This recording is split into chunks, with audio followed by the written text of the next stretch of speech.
দেখে নাও বন্ধুরা, আজকে আমি তোমাদের সঙ্গে শেয়ার করব আমার দই বড়া রেসিপি। আমি বলছি, তোমরা শুনতে থাকো। আমি নিয়েছি 300 গ্রাম বিউলির ডাল, 100 গ্রাম মুগ ডাল। প্রায় 10 ঘন্টা ভিজিয়ে রেখে আমি মিক্সিতে বেটে নিয়েছি, তারপরে ফেটিয়ে নিয়েছি। দেখো এইভাবে রেডি করেছি। কতটা পারফেক্ট হয়েছে দেখো, জলে ফেলতেই ভেসে উঠেছে। বুঝতে পেরেছো তোমরা? তো এরপরে আমি এই ব্যাটারের মধ্যে নর্মাল নুন, যেটা দিয়ে রান্না করি সেটা, আর মৌরি জিরে দিয়ে মিশিয়ে নেব। নিয়ে আমি হালকা জল হাত করে বড়া ভেজে নেব। আমার অনেকটাই বড়া হবে, তবে আমি কিছুটা স্টোর করব, সব তো একদিনে খাওয়া যাবে না। দেখো আমি কতটা বড়া তৈরি করেছি, 2 প্লেট হয়েছে। তো একটা আমি ভেঙে তোমাদের দেখাচ্ছি কতটা নরম হয়েছে, দেখেছো? এরপর আমি 1 লিটার জল নিয়ে নিয়েছি, ওতে নুন আর চিনি মিশিয়ে বড়াগুলো চুবিয়ে দিয়েছি। এরপর আমি একটা ভাজা মশলা রেডি করব, সর্ষে, জিরে, মেথি আর আদা কুচি, আর এদিকে কারি পাতা। এই মশলাগুলো ভালো করে ভেজে নিয়ে আমি ওই জলের মধ্যে দিয়ে দেবো, যেটাতে বড়াগুলো চোবানো আছে। কি হয়, জলের ফ্লেভারটা খুব সুন্দর আসে। তারপর আমি এটাকে আধ ঘন্টা ঢেকে রাখবো। এদিকে আমি 600 গ্রাম মতন দই নিয়ে নিয়েছি।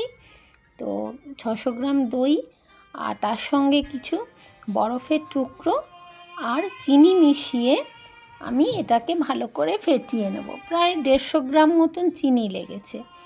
তো ভালো করে ফেটিয়ে নিয়ে আমি এই বড়াগুলোকে হালকা হাতে প্রেস করে আমি এই দইয়ের মধ্যে দিয়ে প্রায় 1 ঘন্টা মতন আমি ফ্রিজে রাখবো। এদিকে দেখো, পাকা তেঁতুল নিয়ে নিয়েছি প্রায় 150 গ্রাম মতন, ভিজিয়ে আমি এর কাঠ বের করে নেব। নিয়ে একটা চাটনি তৈরি করব, যেখানে আমার প্রায় 200 গ্রাম মতন চিনি লেগেছে। চিনি গলে দেখো ক্যারামেল তৈরি হয়ে গেছে। এরপরে আমি দিয়ে দেব তেঁতুলের কাঠ। তেঁতুলের কাঠ দিয়ে বেশ কিছুক্ষণ আমি নাড়াচাড়া করব, করে তারপরে আমি দেব নুন।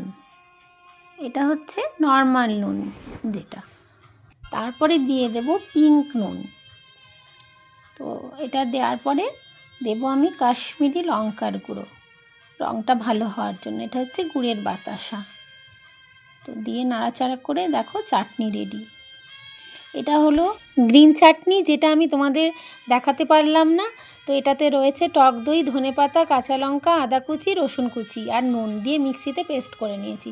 এদিকে ভাজা মশলা তৈরি করব আমি, যাতে রয়েছে শুকনো লঙ্কা, গোটা ধনে, গোটা জিরে আর মৌরি দিয়ে আমি শুকনো খোলায় নেড়ে মিক্সিতে গুঁড়ো করে নিয়েছি। এটা হলো ঝুরি ভাজা।